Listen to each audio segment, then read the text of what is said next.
Welcome, ladies and gentlemen, to another exciting episode of the Vinnie Eastwood Show.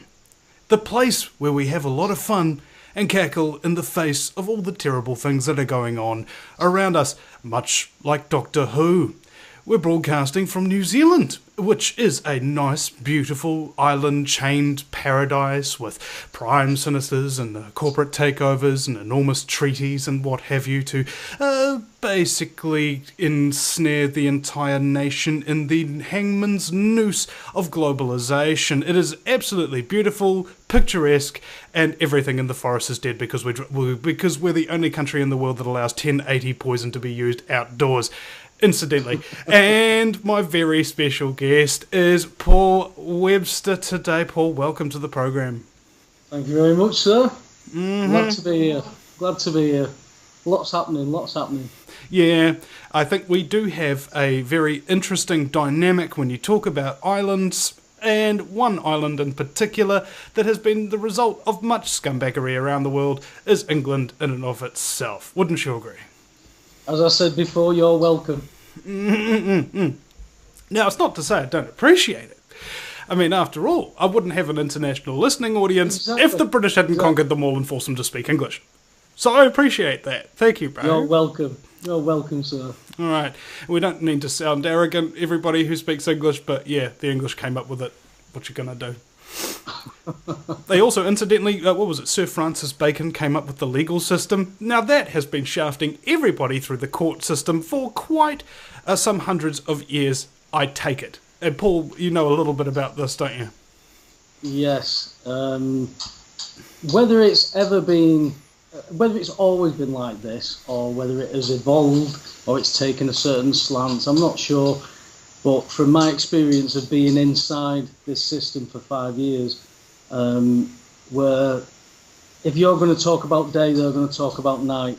If you're going to talk about black, they're going to talk about white. It's just a game of diversions, and it really is a role acting thing, and it's based around rules and regulations that don't apply to you, and they don't need to hear you. And when you start digging into this, you start realizing that the system's designed that way. You know, you're not meant to go in there and win. You're meant to go in there and lose. You're meant to go in as two negotiators, but there's no reason for you to actually be there. You know, they shouldn't be able to force this, but they've had this all their own way for so long. Then it's turned to just childish behaviour. You know, you basically. I don't know if you've heard any of the Carl Lentz stuff, have you? No, but I was going to say, it's kind of like Chinese whispers through the generations. Like one generation comes up with a real brilliant scam, but it just keeps getting dumber and dumber and dumber until there's absolutely nothing behind the scam at all. Just a childish game. No, it's blatant. What has happened with me was blatant fraud. But straight up fraud. I've had property stolen by someone and been sold.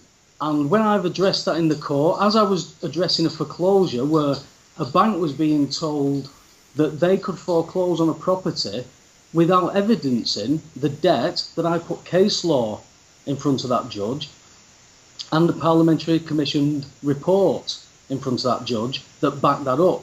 Now that report said, Vinny, 99% of all these bills are sold. Now these bills are bills of exchange.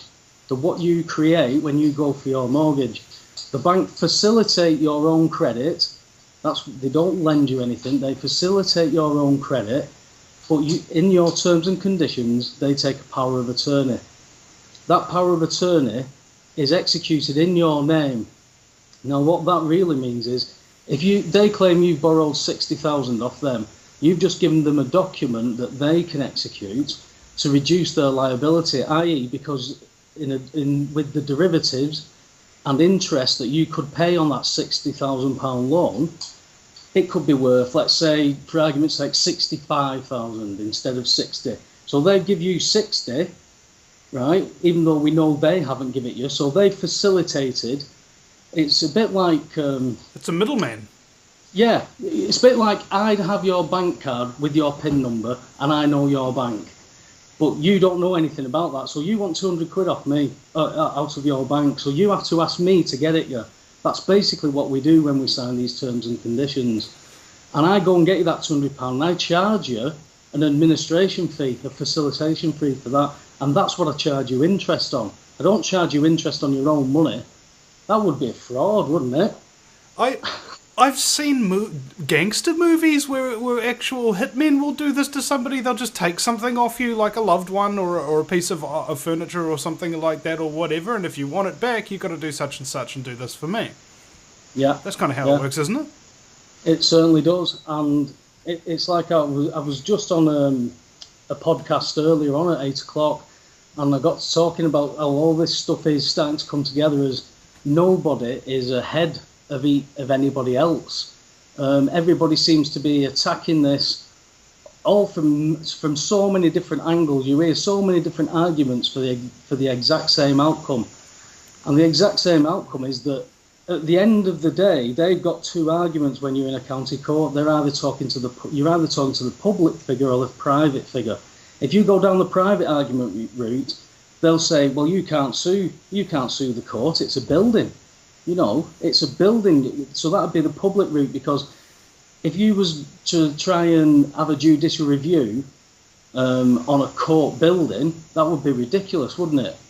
To have a review on a building. However, when you challenge the judge's decision and the judicial review, they talk about the private. You can't prosecute them. That's why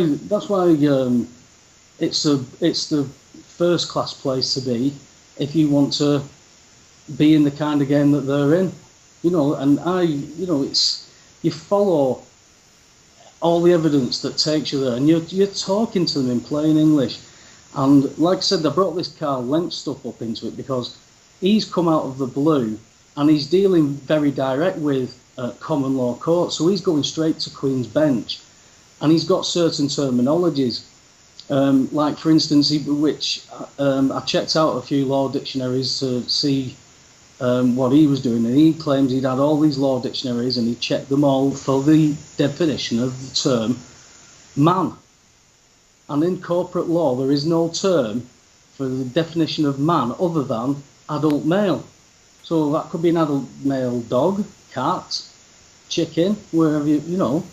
So they can't use certain words in common law courts that are corporate because it's man on man. It should never mix. Even though there's an administrative side, if you basically what this guy claims, and he's got many people claiming posts on his site and on his radio show all these recommendations of him.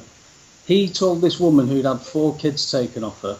She'd struggled with drink, she struggled with drugs, and she was trying to put her life back together, but they were putting conditions on her to have these kids, which was like drug rehabilitation, even though she was claiming that, you know, in her position, she was doing all right, she didn't need to do this. Now, obviously, if it's common law, if that child's in danger, they can still monitor that child, they can still remove that child under common law if it's, you know, no harm, no loss. But what happens is they take that child away. Now, the child means person, and this is what he's touching on. So what he brings it right down to is these 4 kids are sent all over the province and they want them back. He says to her, he says, if you don't do as I say, you will never see your kids again. Say what I say. And she wrote it down, and she put this into court, and they shit themselves. They come running out to her and said, who's helped you with this? Who's helped you with this? You've got them running around like chickens with their heads cut off.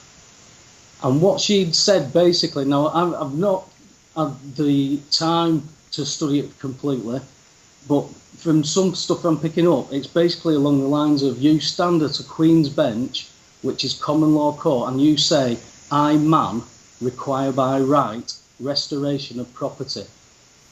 And those children are my property. You can call them children if you like, but they're my property. Because property is anything that is exclusive to you.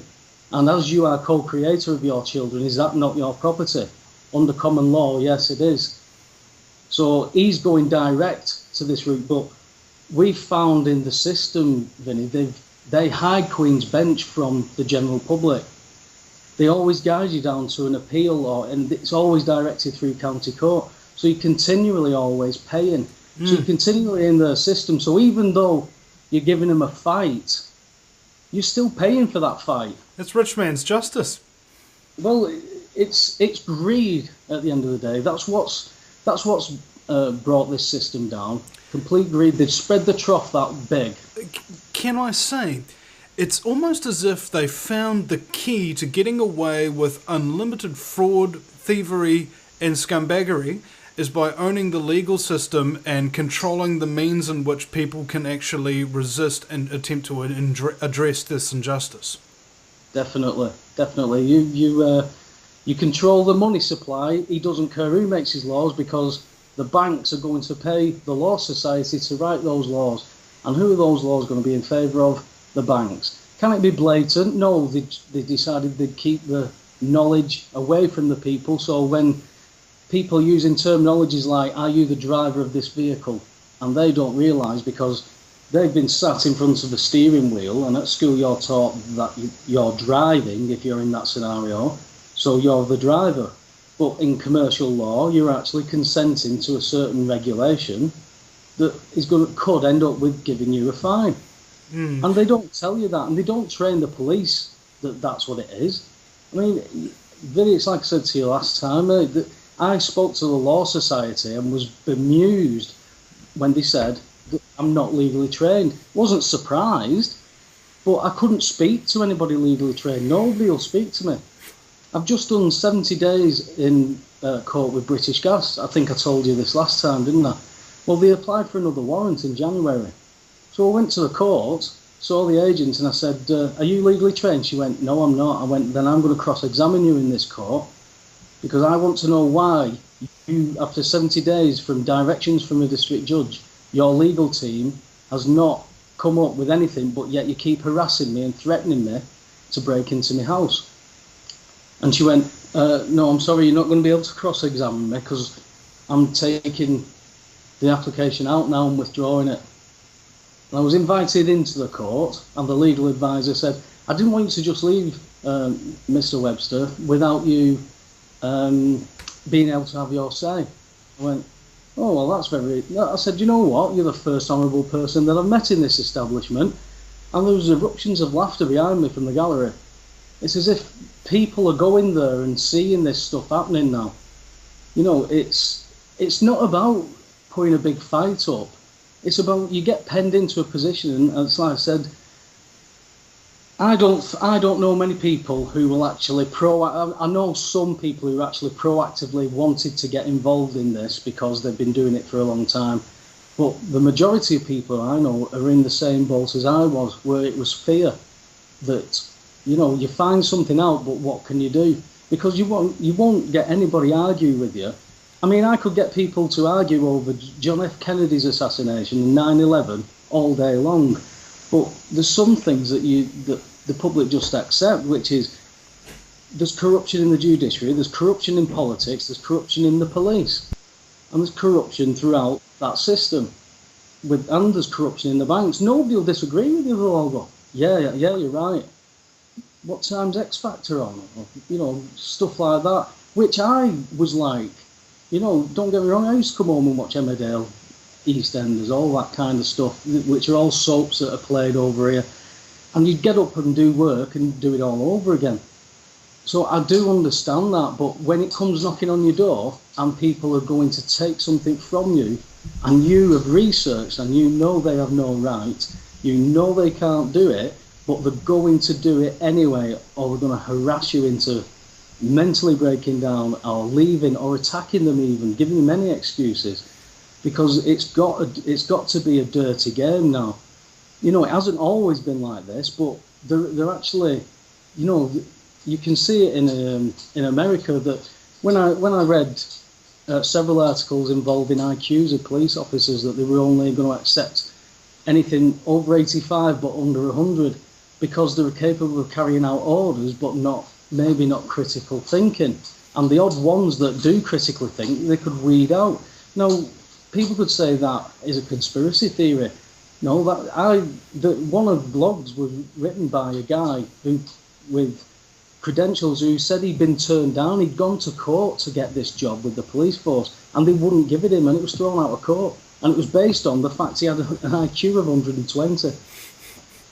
You know, it's all about lies and diversion, and people will not argue with you on those facts.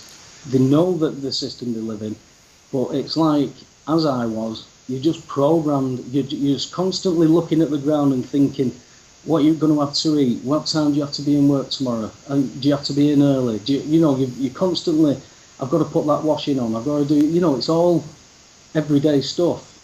And then when you get the time, because we're obviously kept purposely busy, because if we were doing better, we wouldn't be working as hard and as many cuts. I deal with lads who never stood a chance from backgrounds that were socially engineered. I can see that, but there's a lot of people who are still stuck in pull yourself up. I did this, I did that. Everybody's got a different experience, but it's very easy to condemn somebody when you've got to be a big man to step out of certain situations. And when you're involved in gangs and stuff like that, and that's your life, that's where you've grown up, that's where you have to live, there's an own set of rules there, and you see a different side. You see a different side to life. Mm.